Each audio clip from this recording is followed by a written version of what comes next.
Los cannabinoides son una familia de compuestos que, por lo que sabemos hoy en día, solo produce de manera significativa una especie del reino vegetal, que es la que científicamente conocemos como cannabis sativa y que popularmente denominamos cannabis, cáñamo o marihuana.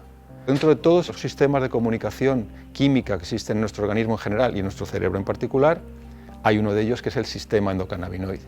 El sistema endocannabinoide implica la generación por parte, por ejemplo, de algunas neuronas de unos mensajeros químicos que se llaman endocannabinoides. Estos mensajeros químicos son reconocidas por otras neuronas vecinas y eso produce una serie de efectos. Hay dos cannabinoides que son claramente los más relevantes y sobre los que tenemos más conocimiento desde el punto de vista farmacológico. El THC, responsable de la mayoría de las propiedades terapéuticas del cannabis, y el CBD, responsable de algunas otras propiedades terapéuticas. Dentro de las posibles acciones que produce el cannabis en nuestro organismo, algunas tienen relevancia terapéutica y, sobre todo, estas acciones se circunscriben a los campos de la oncología y la neurología.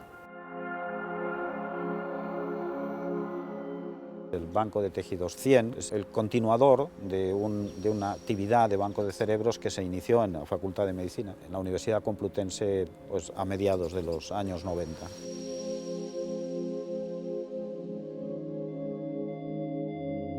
Las enfermedades neurodegenerativas son enfermedades en las que, por una serie de factores, hay partes de nuestro cerebro que empiezan a morirse las neuronas, las células. El reto principal es encontrar medicinas y ahí es donde creemos que tiene, pues, una buena oportunidad el tema de los cannabinoides, porque tienen un valor añadido que las medicinas que hasta ahora se han venido investigando realmente no tienen. Son capaces de sinergizar, es decir, de tratar de controlar no solo uno aislado de los fenómenos que conducen a la muerte neuronal, sino intentar trabajar sobre cualquiera de los elementos.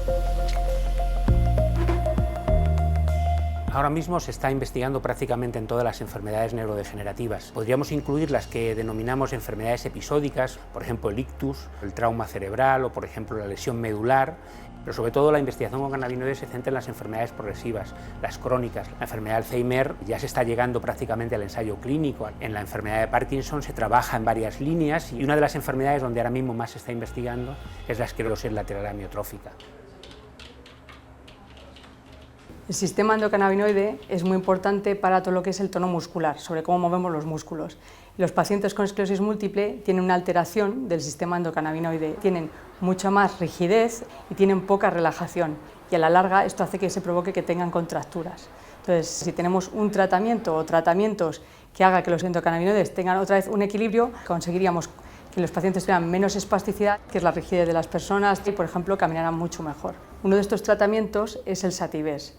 El Satives es un compuesto cannabinoide, que es un spray oromucosal que se dan los pacientes en la boca, y este compuesto cannabinoide tiene dos componentes importantes, una parte de THC y una parte de CBD, mientras que muchas veces en la calle los porros, la marihuana, lo que tiene es mucho THC, que es realmente psicoactivo y que es realmente lo peligroso, y poco CBD, que es la sustancia relajante. El ser un spray nos permite que regulemos la cantidad de cannabinoide que está el paciente teniendo. En este tratamiento se aprovechan las ventajas de los cannabinoides, que son ansiolíticos, o sea que baja la ansiedad y que producen relajación, que es una sustancia pura que no da lugar a psicosis. No se ha visto ni que sea adictivo ni que haya un problema de abuso, con lo cual hace que este tratamiento sea muy seguro para los pacientes. Encefalopatía significa daño cerebral.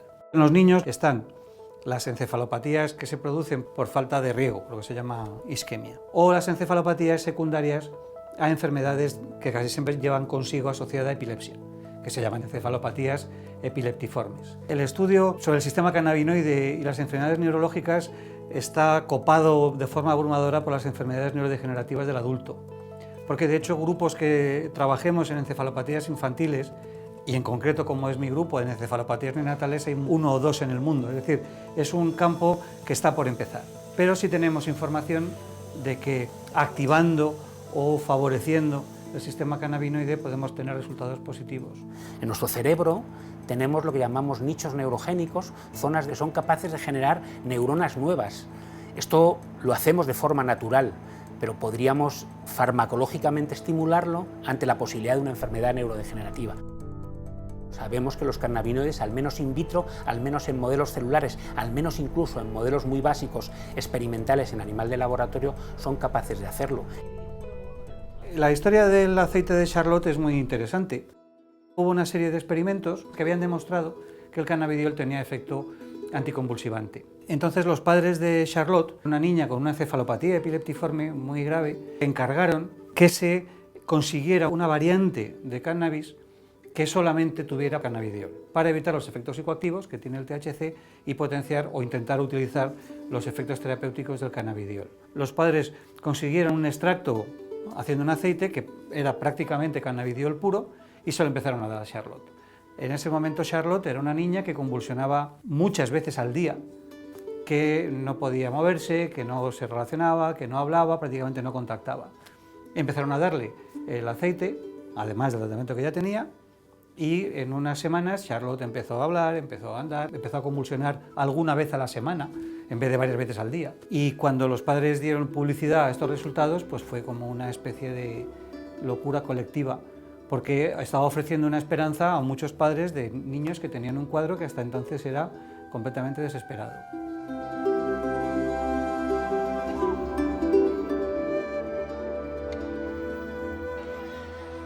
El síndrome de Dravet es una enfermedad de origen genético, está dentro de las canalopatías epilépticas y es una enfermedad que se manifiesta entre el cuarto mes y el primer año de vida, con crisis epilépticas prolongadas en contextos febriles pero también afebriles y que no responden a los fármacos antiepilépticos. La inexistencia de un tratamiento adecuado supone que haya que tratar a estos pacientes con los antiepilépticos que hay en el mercado, con combinaciones y siempre con mucho cuidado de que no tomen antiepilépticos contraindicados. En la Fundación Síndrome de Dravet tenemos más experiencia con el Epidiolex y los resultados del ensayo que se realizó en 2015 demostraron que se habían reducido las crisis entre los pacientes tratados con Epidiolex en un 39% frente a un 13% de reducción en los que tomaron placebo. Hay cierto componente genético en cómo responde uno a los cannabinoides. En un ensayo clínico de un cuadro como este, las encefalopatías epileptiformes, el objetivo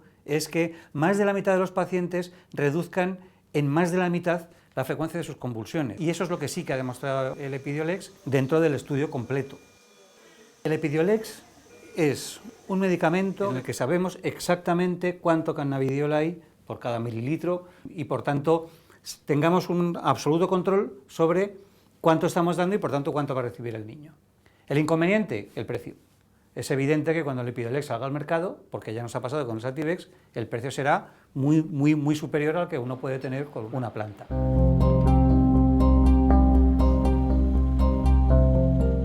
En el campo de la oncología sabemos que los cannabinoides son útiles como tratamiento paliativo y si nos referimos al tratamiento oncológico en sí mismo, es decir, para eliminar células tumorales, pues los ensayos clínicos todavía son muy preliminares. Hay bastantes estudios hechos en células y también en modelos animales que sugieren que los cannabinoides tienen actividad antitumoral, es decir, pueden reducir el tamaño de tumores generados en modelos animales, en algunos casos incluso pueden eliminarlos. Y también se sabe que combinándolo con otros fármacos antitumorales también puede tener un efecto potenciado. Lo que se vende en internet es que los pacientes pueden sustituir su terapia habitual por un tratamiento solamente basado en cannabinoides. Es irresponsable porque no hay una evidencia clara que sustente eso. Tenemos un estudio piloto en tumores cerebrales realizados en Canarias donde se ha visto que podrían tener actividad y ha habido un ensayo clínico con Sativex en pacientes con un glioblastoma, que es el tumor cerebral más agresivo y más frecuente también, que ya han sufrido una progresión al tratamiento estándar. No se ha analizado con muchos, pero con algunos de los que se ha hecho sí que se ha visto un efecto muy destacado. Entonces realmente eso sí que genera la expectativa de que esto pueda ser útil luego después trasladarlo de humanos. Dentro del campo de la oncología, del cáncer, los cannabinoides son capaces de inhibir el dolor, de inhibir las náuseas y los vómitos y de estimular el apetito.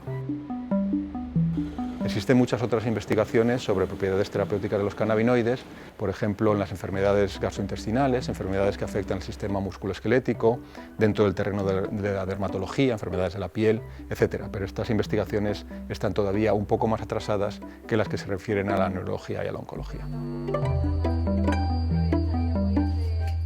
Las enfermedades inflamatorias intestinales se caracterizan en una inflamación del colon o del intestino delgado Y hay muchas variedades de enfermedades. Las más conocidas serían la colitis ulcerosa y la enfermedad de Crohn.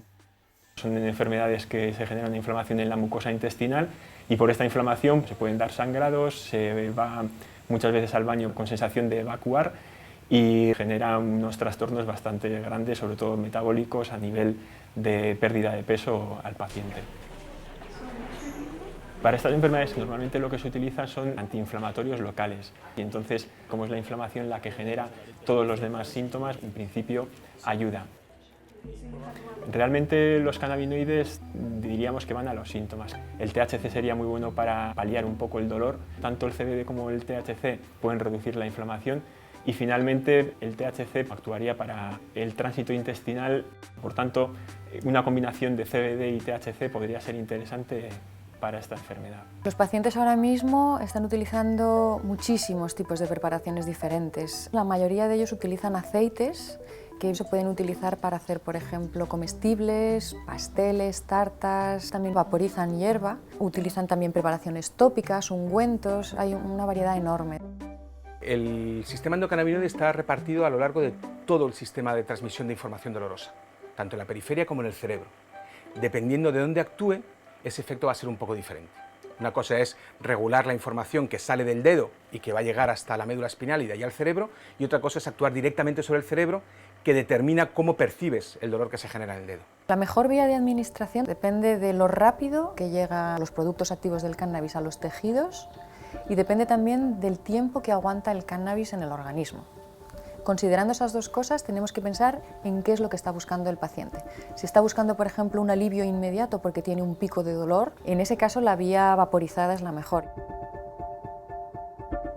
Si lo que estamos buscando es paliar un dolor crónico, una vía eficiente sería la ingesta, la vía oral. Tarda más en hacer efecto, pero los niveles se mantienen altos durante más tiempo. Si el dolor lo tenemos, por ejemplo, en una zona superficial, podríamos utilizar ungüentos. En ningún caso, fumar cannabis es una opción razonable. El dolor, cuando se genera en la periferia, se transmite a través de neuronas hasta el cerebro, que es donde se hace consciente el dolor, y lo que hace el sistema endocannabinoide es regular la cantidad de información que va a llegar desde el sitio donde se produce el daño hasta el cerebro. Y regular ese sistema endocannabinoide, mediante el uso de derivados cannabinoides, bien sean sintéticos o de la planta, produce efectos analgésicos. Tenemos evidencia científica de que tanto en modelos de dolor agudo como de dolor crónico, los cannabinoides pueden ayudar a modularlo. Los cannabinoides en las unidades de dolor se están usando poco porque las alternativas que tenemos actualmente son escasas. Tenemos básicamente un medicamento que además tampoco ha demostrado especialmente su eficacia. Algunos pacientes expresamente quieren utilizar cannabinoides porque han oído, porque han visto y están interesados en utilizar sustancias no farmacológicas, sino conseguidas por otras vías. Cuando empecé a probar estos aceites con compuestos cannabinoides, también hice un seguimiento de qué me pasaba a mí. Durante un año, haciendo un análisis de todo lo que tomaba y la situación, sobre todo objetiva, vi que llegué a coger 10 kilos, que iba muchísimo menos veces al baño, tenía una mejora en la calidad de vida, pero luego había muchos planos subjetivos que la gente que padece colitis o Crohn lo sabe, y es las sensaciones de tener que ir todo el rato al baño, y esos también bajaron de una manera subjetiva, claro. Entonces para mí fue muy beneficioso, y gente que sé que está utilizando estos compuestos describen más o menos efectos parecidos. También es importante saber que los cannabinoides no curan esta enfermedad, lo que hacen es paliar los síntomas.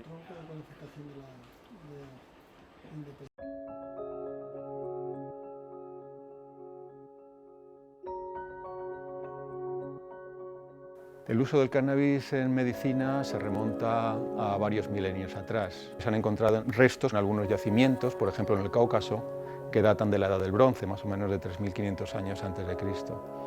Pero el primer tratado donde realmente se describen las propiedades medicinales del cannabis es el Pensao, un tratado de medicina herbal china que data de 2700 antes de Cristo. Estas aplicaciones terapéuticas de los cannabinoides se han mantenido en la farmacopea de civilizaciones, por ejemplo la antigua India, Egipto, Grecia, Roma, y su utilización en medicina occidental tuvo quizá un pico en el siglo XIX y principios del siglo XX. A finales del siglo XX, principios del XXI, se describe un sistema endocannabinoide que está en el cerebro, sobre el que actúan los cannabinoides, y ese sistema actúa en la fisiología del organismo. Cuando aparece la enfermedad, ese sistema está alterado. Luego esto lo que nos llevó a poder trabajar sobre la idea de que desde el punto de vista médico sería útil conocer el sistema cannabinoide y cuáles son los efectos de los cannabinoides sobre ese sistema. En el año 1937, en el contexto de lo que se ha venido a llamar la guerra contra las drogas, Estados Unidos impuso restricciones muy fuertes al uso recreativo y medicinal del cannabis, que llevó ya en los años 40 y 50 a su prohibición en muchos otros países de la órbita occidental. Y esto culminó en los años 60 con la inclusión del cannabis y sus componentes activos dentro de la lista más restrictiva de estupefacientes de Naciones Unidas. Esto ha impedido grandemente no solo, está claro, el uso recreativo del cannabis, sino también su uso medicinal. Sin embargo, por fortuna, durante las últimas 2 décadas aproximadamente, gracias al avance científico en el conocimiento sobre el cannabis, ha habido también un renacimiento en el estudio de sus propiedades terapéuticas, lo que ha conducido a la generación de nuevos medicamentos con cannabinoides en su composición y a la implementación de programas de dispensación de cannabis medicinal en distintos países del mundo, especialmente en Estados Unidos, Canadá e Israel.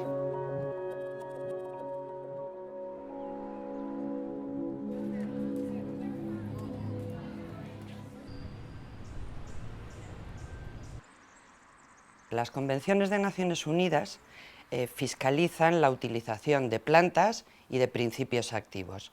Lo que ocurre es que esa fiscalización salva la utilización médica y la utilización con fines de investigación.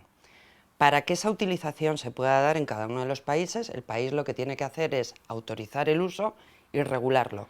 Por lo que se refiere a la posibilidad de utilizar sustancias que tengan principios activos del cannabis, esa posibilidad no debería restringirse solo a la industria farmacéutica. De hecho, en los países donde está regulado y autorizada la utilización de cannabis medicinal, no lo es solo como medicamento, sino como productos sanitarios que se ponen en el mercado por otro procedimiento.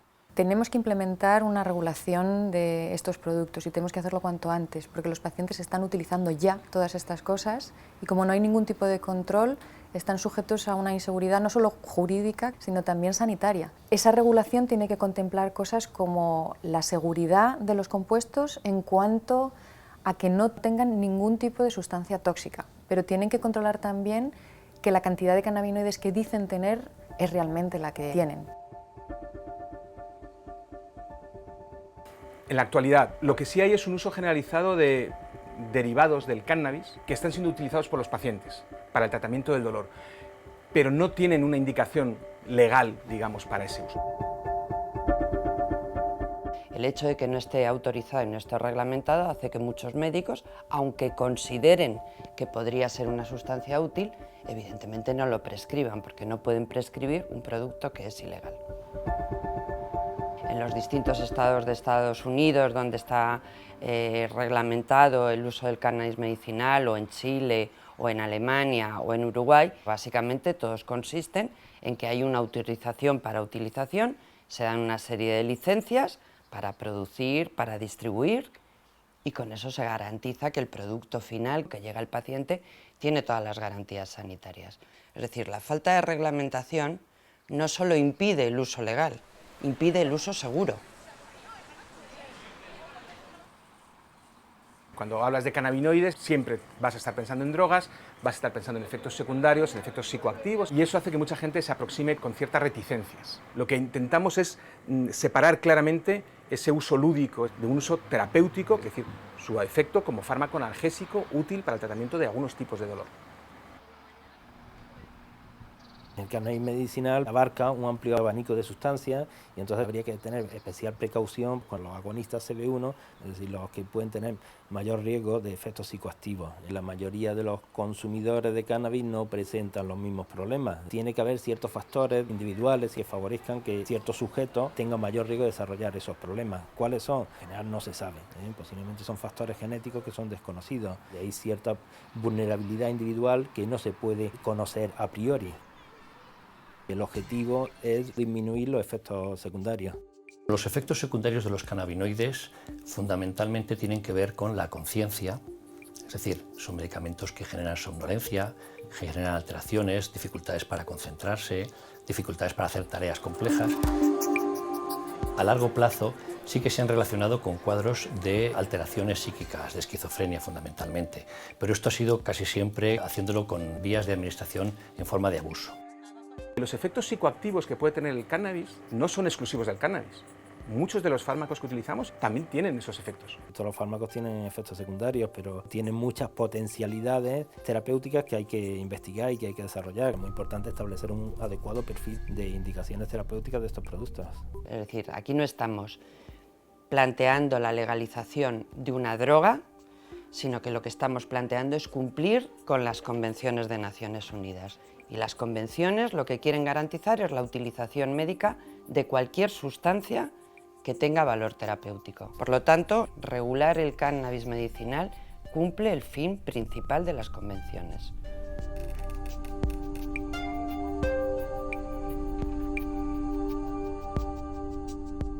Nosotros lo que hemos hecho durante los últimos 15 años es hacer prácticamente el conjunto completo de todos los experimentos que se exigen para poder intentar utilizar una sustancia nueva, un fármaco nuevo en humanos y especialmente en recién nacidos humanos. Y está prácticamente ya todo diseñado para empezar ese ensayo clínico en breve. Yo estoy convencido de que en cuanto los ensayos se puedan empezar mucho antes de lo que se empiezan ahora, los éxitos empezarán a aparecer. Lo que necesitamos es mucha más investigación, mucho más trabajo experimental para buscar esa dosificación adecuada y esa vía de administración adecuada para cada uno de los pacientes. Lo que sí podemos decir es que queda mucho por investigar en cuanto a que son sustancias prometedoras, que muy probablemente tienen una estructura en cuanto a su historia muy parecida a lo que ha sucedido con los opioides. Cuando se empezaron a emplear los opioides para el dolor hace 100 años, lo que sabíamos de ellos era muy poco y lo que teníamos eran unas sustancias muy básicas. Y actualmente lo que tenemos es una línea de investigación con sustancias muy depuradas que permiten emplearlo de una forma muy específica con mucho beneficio para los pacientes. Y esto creo que podríamos hacerlo también con los cannabinoides, empleando las cosas. Y entonces creo que lo fundamental en esto sería dar facilidades para que esta investigación se pueda hacer. Falta todavía un poquito de ganas por parte de todo el mundo para investigar un poquito más a fondo el tema de la farmacología del cannabis y de los cannabinoides.